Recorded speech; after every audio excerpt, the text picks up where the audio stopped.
Hello, everybody, and welcome to another episode of the New Worlds podcast here at CVCS. This episode comes to us from students Rachel and Rocky, and it is called It's Okay to Not Be Okay. I am Mr. Jasper, the school's educational technologist, and I am here with their teacher, Mr. Mark Robertson. And Mr. Robertson, could you give us a brief introduction of this episode from Rachel and Rocky? Yeah, so in the novel Brave New World, the people that have designed the society, the world state, have found a way to edit out any suffering from the human experience. And so the characters find themselves ill-prepared whenever they encounter anything painful. In this episode, Rocky and Rachel ask the following question: what are the dangers of a culture where comfort is counted among the highest goods? And they also ask, is there any value inherent in suffering and pain? All right. Thank you very much, Mr. Robertson. Just a quick note to you as you listen to this episode. Rachel and Rocky were having some microphone difficulties, so it sounds kind of scratchy, but that's fine. It's not too loud or anything. But just if you hear that, don't worry about it. All right, to the episode.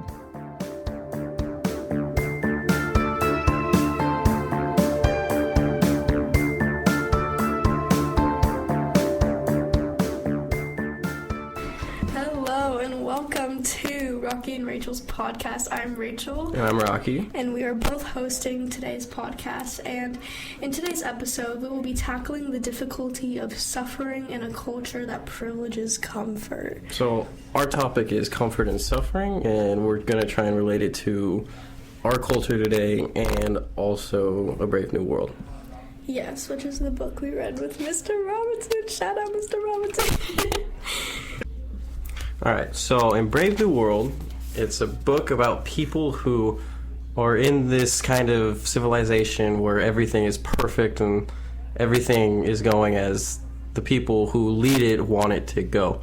And for comfort and suffering, they don't really have a basic idea of what any of that is because they've been in this little bubble their whole lives, and they think that taking a pill that'll make them happy is true happiness, but that's just not the case. And they just don't know what real suffering is because they haven't dealt with suffering. Insightful. Oh, yeah. So to go along with the suffering subject, I did a little Q&R on my Instagram, a little question and response to my followers, basically just asking how they would cope with their struggles. And I got a variety of different answers from my friends and family and people that I don't even know, and we are going to do a little Q&R with that real quick. So one response that I got that I thought was kind of funny, but actually goes pretty deep, was one from my friend, and she said crying and making TikToks, which kind of sounds silly at first, but the more that I thought about it, like, crying is a really good way to, like, dive deep into an emotion, and I feel like it's super important to do because distracting yourself isn't a good way to cope, but really, like, getting into the emotion and crying is actually a pretty healthy way to cope with emotions. Just people don't really think about that because it's kind of looked down upon, I guess, to, like, show weakness, but I don't know, I thought that was interesting, and making TikToks, I mean, relatable because, you know, why not? Okay. One that I found here, it says, through spending time with people of like-minded morals and values. I relate to this one a lot, because whenever I'm trying to, or if I'm going through something and I want to be comfortable, I find myself wanting to hang out with friends a lot, just being around people that I enjoy being with. Yeah, so, people that you're comfortable with. Yeah, exactly. I totally agree, because hanging out with people that you, like, don't have the same views as you is kind of like a downer. And, like, there's a lot of people that I would not hang out with. Yeah, I hang out with you, Rocky. Oh, thanks, Rach. Can't say this. Hey. I'm kidding. A lot of people said the gym. Yeah. Like, I'm counting, I think at least 7 people. We got, like a little over 45 responses, and, like, 7 of those were, like, gym or exercising, and that's, like, not shocking to me. No, not at all. Because I think a lot of people, especially our friends and a lot of people in general, kind of use that as like an escape and a way to cope, and like depending on what kind of person you are, like that could be a way to get out anger or stuff like that. So I understand the gym thing. I understand too. A lot of people are like that. I found that a lot of people too are okay. We made fun of like, you know, working out, but a lot of people are saying it. And a lot of people are saying stuff that they just do on a normal day basis. Like one of our friends said, watch Supernatural. Yeah. And like it seems funny at first, but and then you take a deeper look at it, and it's like, okay, well he's watching something that he enjoys, so I can see how that works. Yeah, like pretty much. Like another response was like skating. So I think a lot of people just use their hobbies to kind of cope with their struggles, which isn't unnecessarily unhealthy. Like if you take a deeper look into it, that might be like a distraction, I guess, but also like using your hobbies and the things that you're passionate about is a pretty healthy way to cope, because number one, you could do it to glorify God. Like if you're really passionate about playing a sport, you could do it to glorify God, and that's super healthy. Or if you're just doing it and it like releases serotonin, like then go for it. Like if that's the way you cope, then that's healthy in my opinion. I agree. You know, there's a lot of ways to cope, and a lot of people said through spending time with people too. Yeah. It's honestly just doing stuff that you like or hanging out with people. Yeah. There's not really much. A couple people said that they prefer to just deal with it themselves and just hang out by themselves, which I don't know if that's the best response. Yeah. Because if you are going through something, then I feel like talking to someone is the best course of action. Yeah, I agree. Would you say you would rather deal with it by yourself or with other people? It depends on the person. The group of people, I think. Yeah. Yeah, I agree. I would say definitely I would rather deal with something with other people than by myself, but also like sometimes you just need time alone. We were talking about that earlier, Rocky, in our therapy session. Rocky's my therapist, guys. Okay, I like how I'm saying this as if we have like a plethora of people following us in our podcast. It's our class, it's fine. One person said, I found this really interesting, to not just like shove your struggles in a box and hope they're never seen again. And I think that one kind of just stuck out to me, because it's like if you hide your struggles and you never deal with them, they're eventually gonna come back, and like, you know, you're gonna have to deal with them some way. And like if you push them away, they might come back and hurt you more than just dealing with them in the moment. Yeah, there's a lot of people in my family who do this a lot. And my family is Mexican, and they do not, especially my dad's side, they do not take showing emotions very well.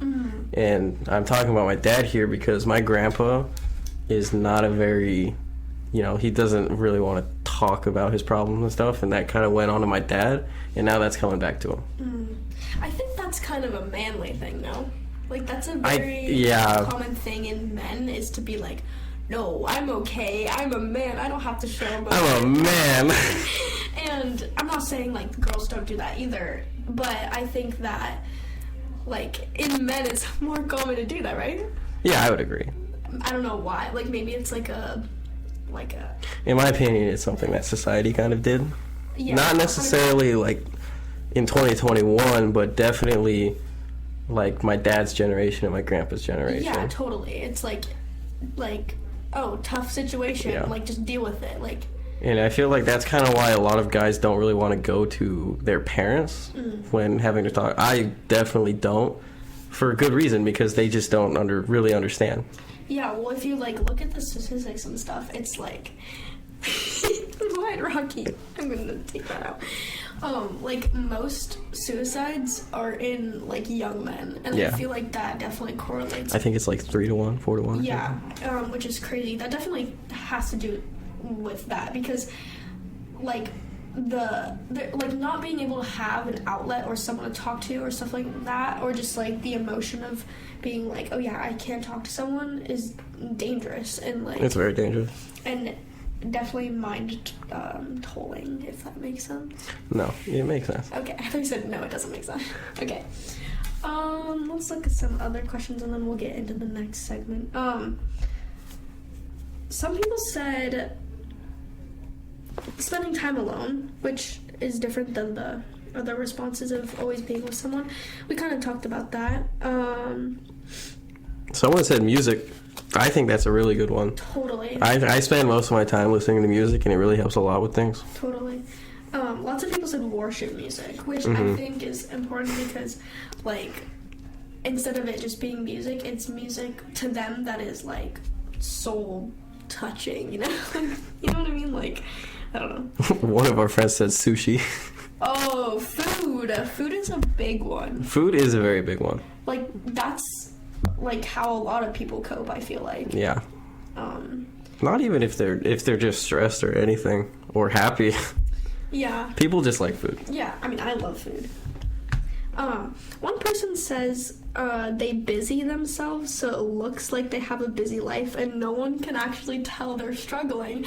And I read this and I was like, wow, maybe I should reach out to my friends more because that makes me sad. But I think a lot of teenagers in our generation do this because I don't think they necessarily want to talk to other people about their problems, maybe because like denial or just like them feeling like the people that they have around them are not trustworthy or stuff like that. But that kind of opened my eyes a little bit because I don't know, it's just kind of a sad thing to do that. It is. I try to ask my friends what's wrong, but you can't make someone talk. No. And I don't think what this person said is necessarily the right approach. Now, we're close with this person, and I feel like we can definitely tell when something's wrong. Totally. But I can definitely see that other people don't, and I feel like that's a very big problem everywhere. Mm-hmm. Especially, like, not so much at our school, but in more public schools. Yeah. It's a lot more like this, where people just don't want to talk about what's going on at all, and they could just be suffering by themselves, and no one would even know until it's over. Yeah, totally. This is a podcast for all different kinds of demographic. Yeah, pretty much. But a lot of people did say like praying and asking God for his wisdom and his peace, and like Christian or not, like when you listen to this podcast, I feel like so many people said that, and like they like find peace and comfort in God, and that's like another way to cope. So I would say sometimes I do that, but honestly, when I'm going through a hard time, I kind of turn away from God. So every person's different, but the people that do find comfort and peace, like while going through hard times, like good on them, kind of. I guess, like, good for you. Like, it's very hard to find the good in something you've been told is good your whole life when you're going through a hard time. Totally. Or in certain situations in life, you're just like, where is God? Yeah. Like, he seems so not present in my life. How do I go about that? You know what I mean? Mm-hmm. But, yeah. So, basically looks like a lot of people take comfort in their passions and hobbies and God and food and exercise and sleep and stuff like that. Rocky, what do you take comfort in? This is an on-the-spot question. On the spot? Well, like I said, friends. Friends? I find myself always needing to be around people, especially lately. Me and Rach kind of switched because she says she wants to be an introvert when something's going on, and I find myself needing to be with friends. Totally. I feel like in the beginning of high school, I constantly needed to be around people to feel a sense of like comfort, but I kind of honestly feel comfort when I'm by myself now, which I never thought would happen because I'm a very dependent person. Like, I don't know if that's a good or bad quality, but very dependent person. But I feel like I've kind of gained this sense of being okay with myself. I don't think it's a bad quality. It's definitely not a bad quality. No, it can hurt, but depending on people, everybody needs someone. Yeah, totally. And I think it's not bad that you have switched either, because, like, maybe now is the time in your life where you're, like, looking for your crowd or, like, your people, you know what I mean? Mm-hmm. So, yeah. Another question that I keep asking is, like, in what situations are suffering and comfort alike? Because I can think of a couple where suffering, some people might think that what they're taking comfort in is good, when in reality it's hurting them more than it was before. Totally. There's a lot of bad comforts in the world, like drugs, alcohol, a lot of things that people lean on that are kind of temporary and not life-giving, and like those are the bad comforts.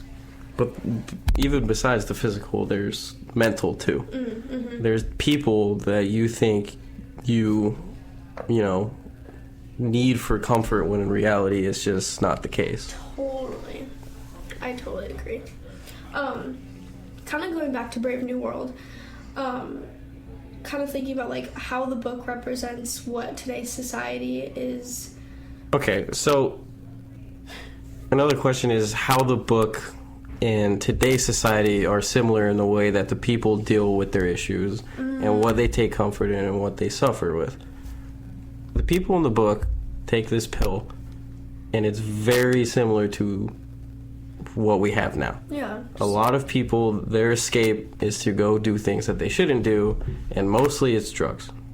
Right. Or just plain and simple, they have this drug called Soma, and what's the difference between that and like your average antidepressant? You know what I mean? Yeah. So that's definitely a big similarity. I'm not saying antidepressants are bad, but No. they are probably masking feelings, just like in the book. Yeah. So like we were talking about, this drug, Soma, is basically a mask for what all the pain and suffering is in the world, and their idea of happiness is super warped, and like as readers we know that they don't experience true happiness, but all that they know is like what they've been convinced and brainwashed with. So like for example, you want to talk about the example? So one example is how when they're in the helicopter and they're flying over the dead bodies and they get pushed by one of the dead bodies in the air, because how is it? They basically burn them and then they go up in the air in fumes and stuff. And for a second, they were a little like saddened by it. Yeah, a little discomforted. A little bit. And it just kind of shows that the world they're living in doesn't really make them happy. Mm-mm. And that they still feel sad about things that they should when they're told they shouldn't, because they're told that death is a good thing when in reality it's still sad. Right.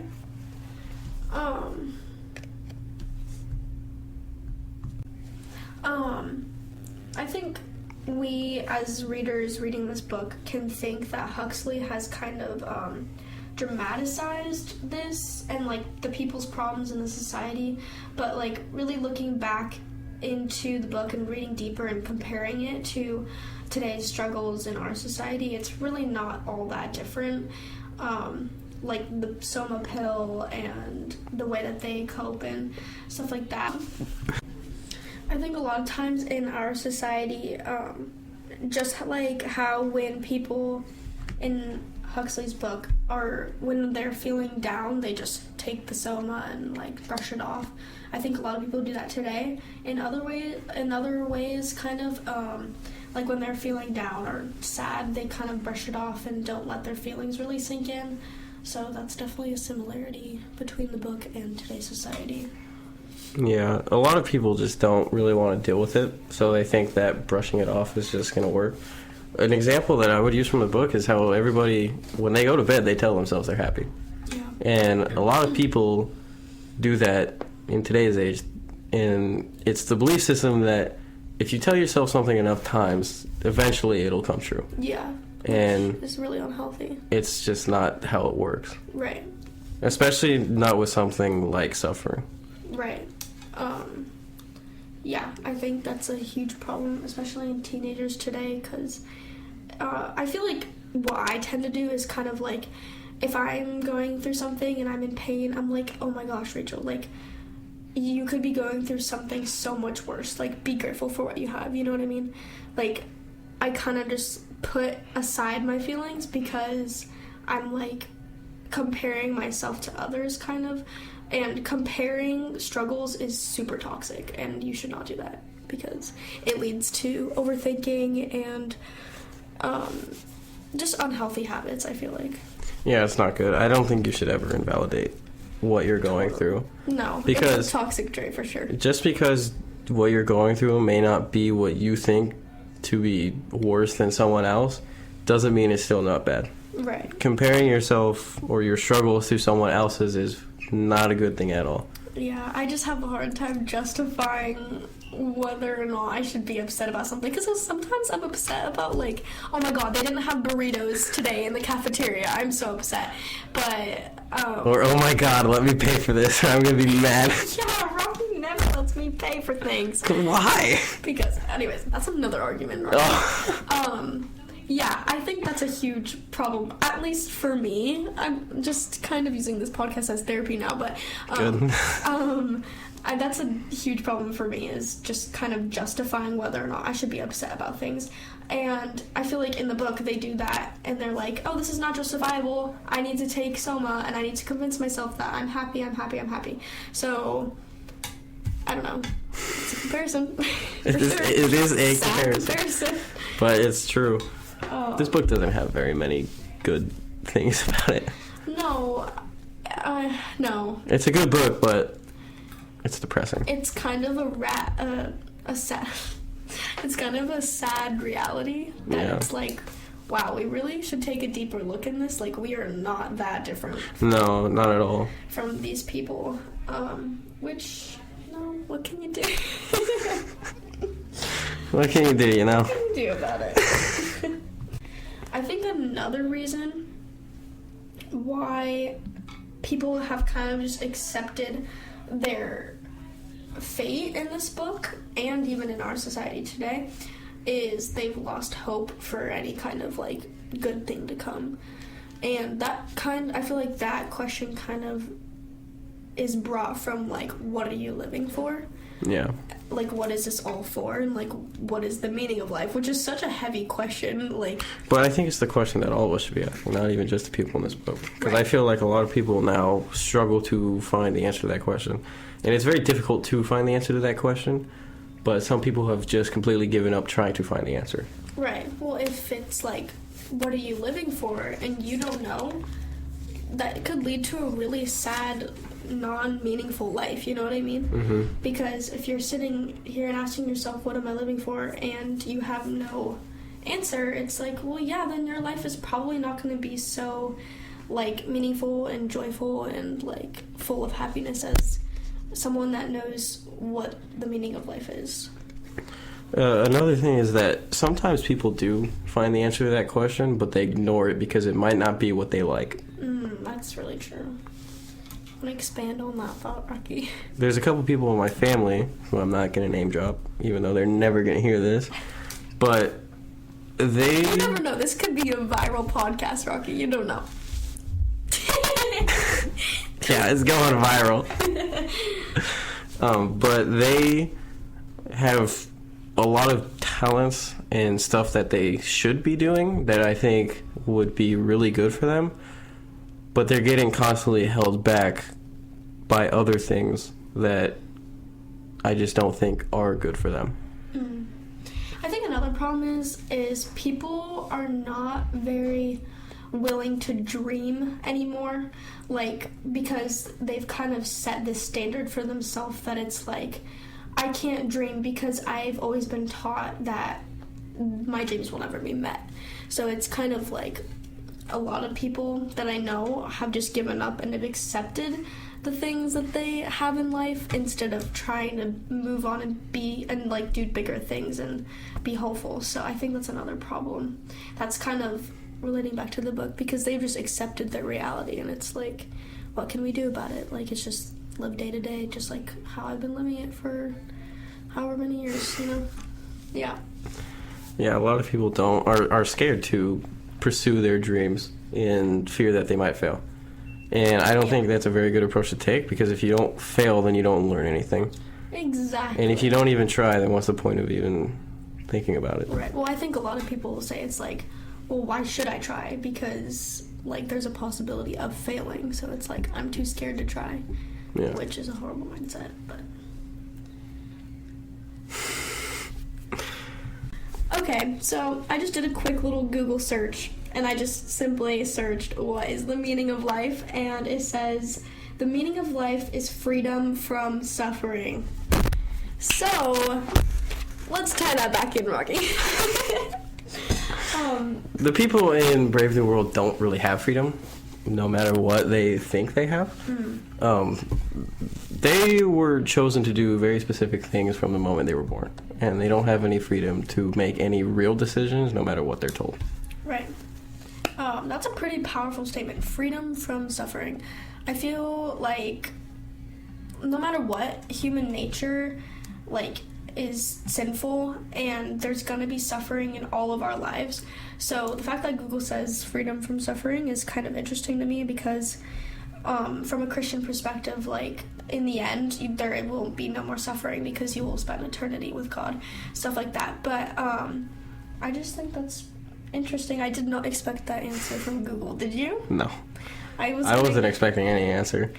Yeah. Well, it also says clear of judgment and no indifference, so basically equality, which, again, is weird because if you look at our world, all there is suffering and inequality and stuff like that.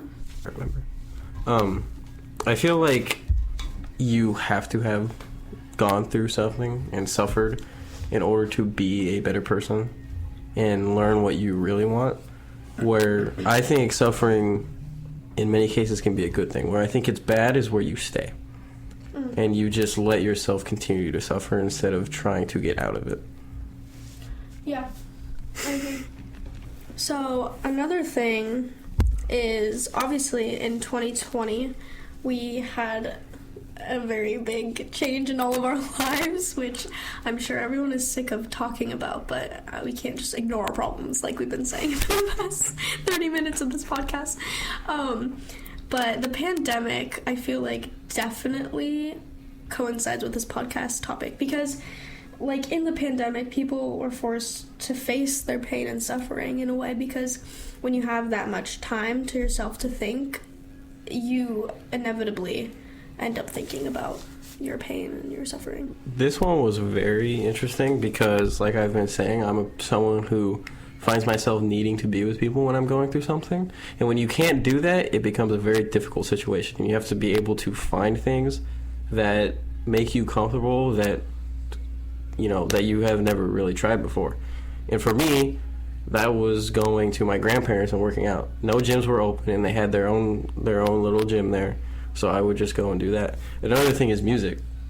There were a lot of musicians that I had never really listened to that once I listened to, I found were really good. Yeah. I think, so during the time of the pandemic, I was the kind of person that constantly needed people. I mean, since then it's changed, but I was just like Rocky in that situation where I was constantly longing for relationships around me, and once that was taken away from me, I kind of didn't know what to do.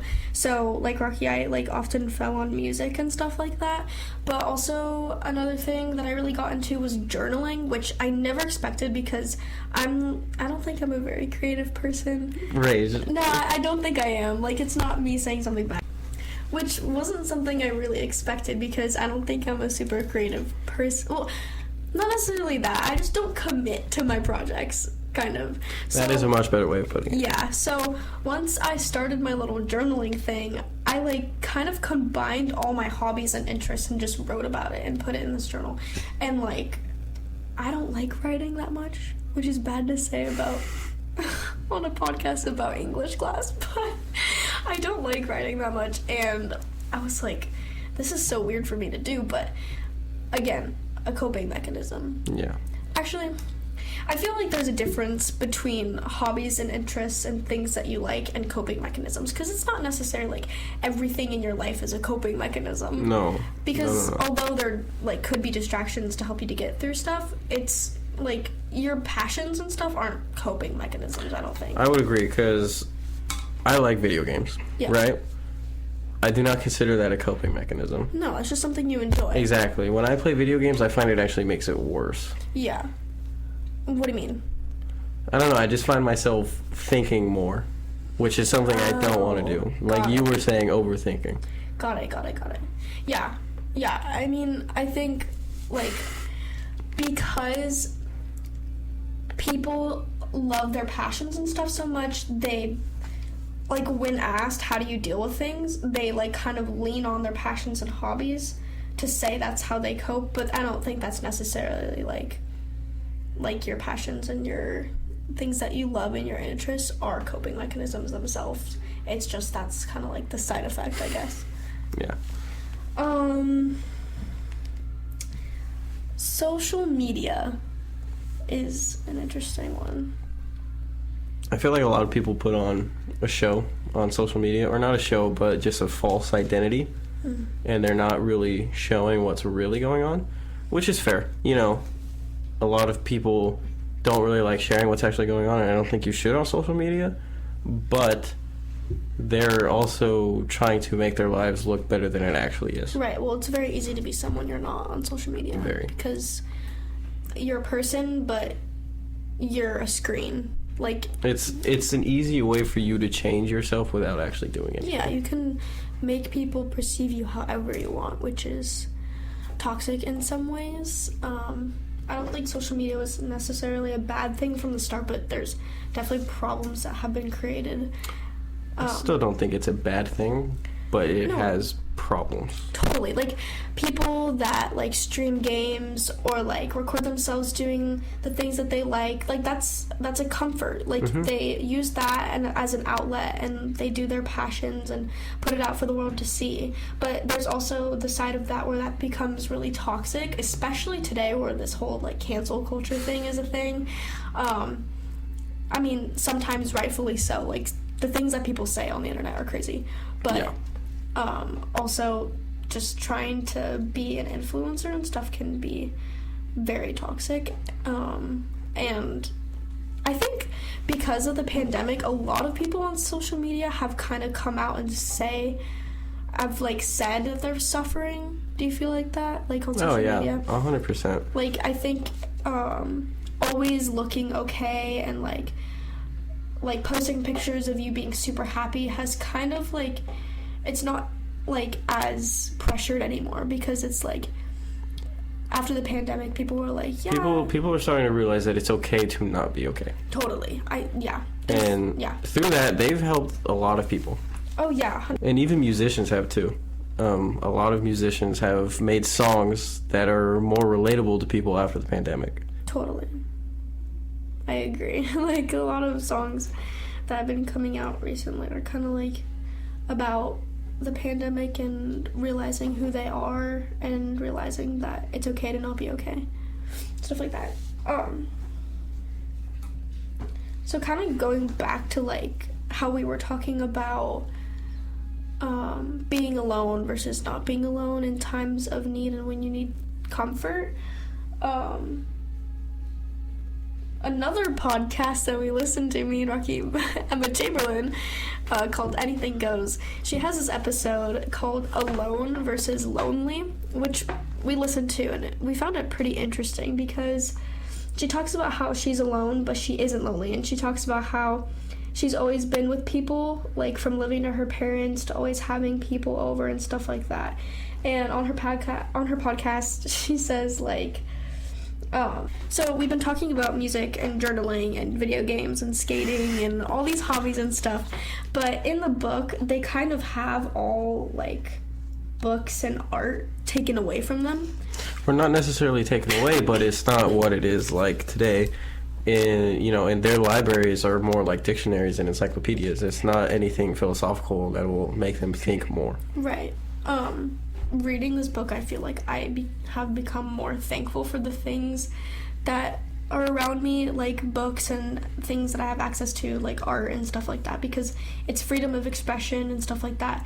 And in the book, they don't really have that. It's just them being told what to think and how to feel about certain things. So definitely, I think art and music and passions and stuff play a role in, like, personalities and stuff like that. So to think about all these people that are pretty much the same because all they've been intaking is the same stuff is pretty scary, because Imagine if, like, all of our friends were the same person. That would be... Well, they are. Let's be real. Okay. No, that's not true. You're right, actually. If they were all the same person, I'd be scared. Like, if they were all, like, Josh Hernandez, Lord have mercy, I'm gonna... Just like poor Danny's. I'm kidding. I love Josh. So, another thing is, like, how would people in the future deal with something like this? Just suffering. Oh, yeah. That's a good question.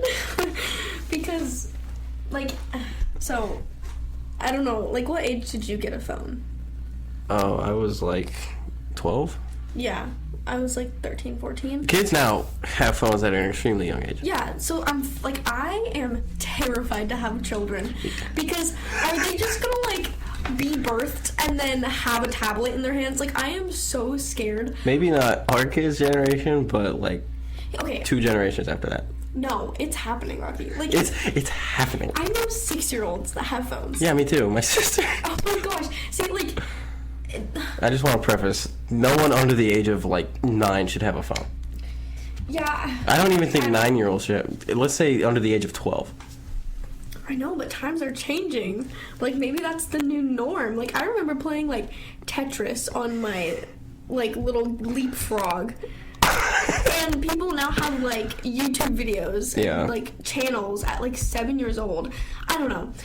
So, to answer your question about, like, how people in the future are gonna cope, I guess technology, like, I don't even know. Yeah, I would say as we get older, technology is going to get better, and technology is going to be more relied on than it is now. And it's still pretty relied on right now. Yeah. Oh, what's that book we read last year about Fahrenheit 451. Yeah, that is an interesting book because I feel like it says a lot about, well, I mean, it's supposed to be written in, like, the past and talking about, like, 2025 or something. And some of the things that it says are, like, crazy accurate about society and stuff like that. So, I don't know. It's just hard. Like, the future is hard to think about because of how many, like, advancements are being made, I guess. But yeah, I'm just scared because I don't want my children to be, like, 1 year old and, like, rely on a tablet. You know what I mean? Yeah. Like, I want them to be... That's the thing. My cousin, when he was, like, 3, he had a tablet. Yeah. And I think that goes along with... You should be watching, like, exactly. PBS Kids and going into, like... And I think that goes along with parenting, too. Yeah. Okay. Because my uncle just simply did not want to deal with him because he would always have to commute from San Clemente to Los Angeles. Mm-hmm. And that is a long drive to entertain a 3-year-old for. Yeah. So why not give him a tablet? But, like, when everyone is older... Oh, no, I'm not saying it's a good thing. The attention span of everyone is going to be so... not good. What else was I gonna say? I had a thought. I forgot. Frig. Okay, here's what I want to happen. I want, like, by the time that, like, let's say the class of 2022 is having kids, you know what I mean? I want, like, a hippie revolution. Where, like... I want a hippie back. Where, like, there's just this insane amount of people that want to, like, live off the land and, like, not use technology, and I want to be part of that so badly. I actually might start this, so in, like, 20 years, when y'all come back and listen to this podcast, because I know that's what you're going to be doing. Yeah. This is getting burned after the year. And I will be raising my children and living off the land. I hope everyone knows that. I will be living off the land that God gave me. Yeah. Growing my own vegetables. My children will not rely on... My children will know no iPads. They will only know vegetables. No iPads, just vegetables. The thing is, I say Dwight this... Schrute, yeah.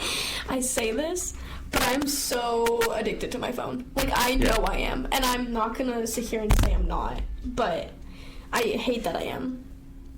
But it's just kind of the norm. What can you do? What can you do? Yeah. No, it is the norm. So, did another little Google search, or in Mr. Gibson's word, he goes Googleism. But I looked up how to be happy, you know, just casual.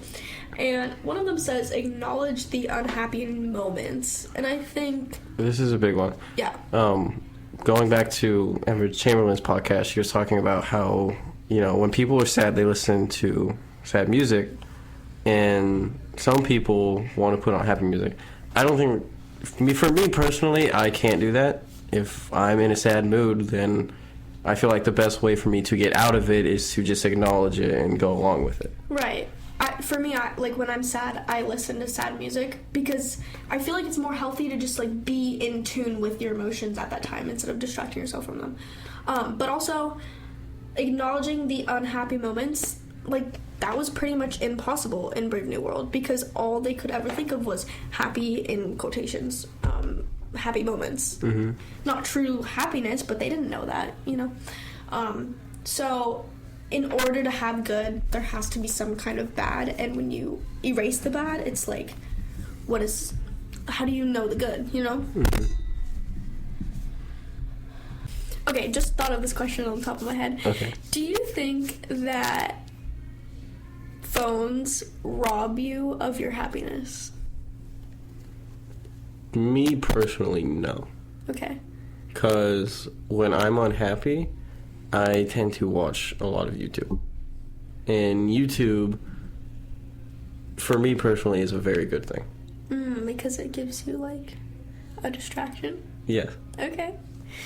I would say I'm the exact opposite. Okay. Because I think, like, I'm thinking back to, like, the past year and a half of high school. And, like, when I think of happy moments, I think of, like, going to Catalina and going to Yosemite. I'm not saying, like, that your happy moments are not going to be, like, nature and stuff. But, like, when I think... Well, if we're going like that, then my happy moments have nothing to do with my phone. Absolutely nothing. Okay, maybe I should redo this. No, keep going. So, I think back to, like, the trips that I've taken over the summer and stuff like that. And I feel like when I, like, am going home from these trips and I sit on my phone, I'm kind of just like, dude, I could be in Yosemite right now, like, reading or, like, looking at the stars. And I'm on my phone in my bed for 4 hours looking at, like, TikToks that I probably will forget in the next 20 seconds. I don't know. It's just, I think necessarily it doesn't rob me of my happiness, but it, like, I could be doing greater things. You know what I mean? Like, I'm not saying YouTube is bad. And it's finite. That's the thing. Yeah. You're not going to remember it. Yeah. Like, in, like, 5 years, you're going to remember Catalina. Well, yeah, obviously I'm going to remember, like, a trip over one TikTok. Yeah. But another question that just kind of came to me was, like, do you think that our generation, or, like, specifically our school, does a good job of checking up on their students and mental health? I'm going to say no. Okay. I think it's a lot better than other places, but it could definitely be better. I'm not saying for me personally, but there have been people that I know that are going through something, and it's not like they're trying to hide it or anything, and the school just doesn't acknowledge it. Right. Now, maybe it's just not their right to, or not right, but their responsibility to do that, but I feel like, I don't know, I feel like you should show something, and some teachers are very good at that. No, yeah, I have some teachers that, like, if I have missing assignments, they'll write me an email, be like, how you doing, like, checking up, kind of, and I get that there's, like, a standard that has to be met to get your grades in, you know what I mean, but also, like, sometimes people, especially during high school, just go through things, and it's, like, you kind of need those teachers sometimes to be like, hey, how you doing, like, are you doing okay? But, yeah, like, school offers the free therapy thing and stuff like that, but that's the thing. I didn't even know that existed. Really? Nope. You should check it out. You plugging I know. free therapy. Guys, everyone go to the free therapy. Trust me, the therapy works, I promise. Yeah, just wondering, do you think that, like, society kind of, or No society. Let me rephrase this.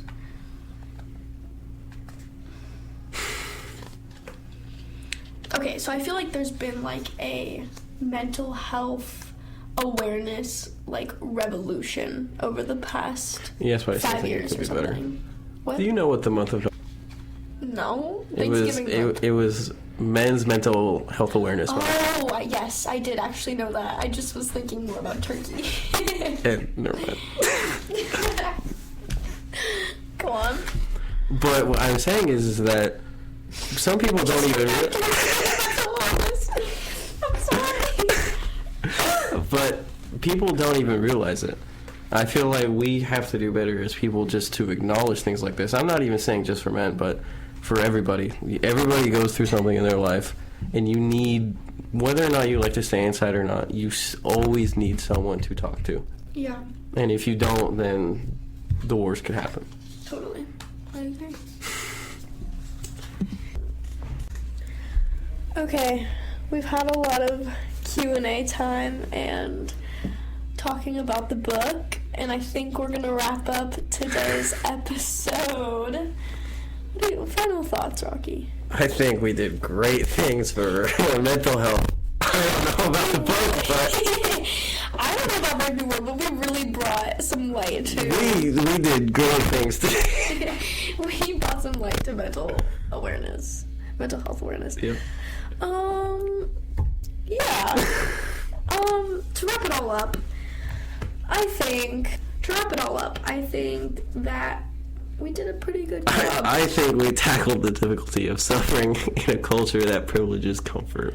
That's a thesis topic, right? Thesis sentence right there. Statement? Yeah, thesis statement. There we go.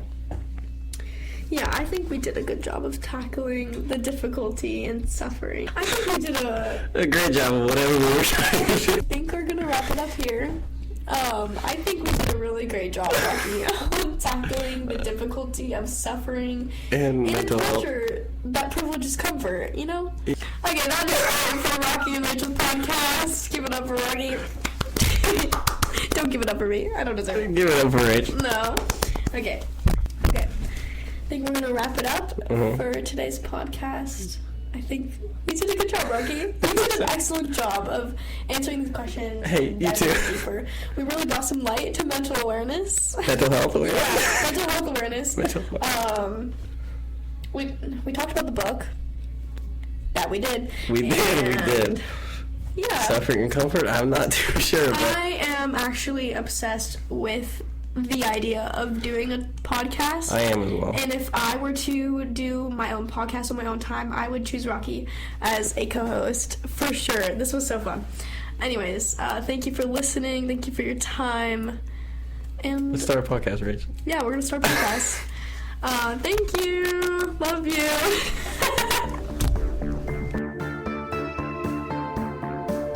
New Worlds is a production of the Capistrano Valley Christian Schools podcast network. Capistrano Valley Christian Schools is a Christian JK-12 school in San Juan Capistrano, California. For more information, please visit cbcs.org. Finally, if you have any questions or comments about our podcasts, please email podcasts@cbcs.org. Thank you again so much for listening, and be sure to subscribe to the feed to stay up to date with us.